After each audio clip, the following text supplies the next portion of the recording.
అధర్మం రాజ్యాలని ఏలితే గొడ్డలితో నరికే పరశురాముడిని, నా భక్తుల జోలికి ఎవడైనా వస్తే వాడి పేగులు తెంపి మెడలో వేసుకునే లక్ష్మీ నరసింహుడిని, అవినీతి అహంకారం వెర్రవీగుతుంటే నా ఒక్క వెల్లుతో సర్వనాశనం చేసే శ్రీరామచంద్రుడిని, రాక్షసులను అంతం చేసే శ్రీకృష్ణుడిని నేనే, ఆ భూమాతను రక్షించే వరాహావతారం కూడా నేనే.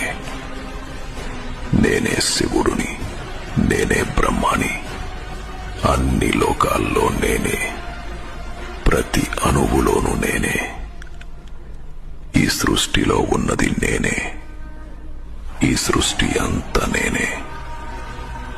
రాక్షసులను, అధర్మాన్ని అణచివేయడానికి ప్రతి యుగానికి ఒక అవతారాన్ని ఎత్తే వైకుంఠ నాయకుడిని, 10,000 పడగలు ఉన్న ఆదిశేషుడిపైన నిద్రించే సాక్షాత్తు శ్రీనారాయణుడిని నేనే.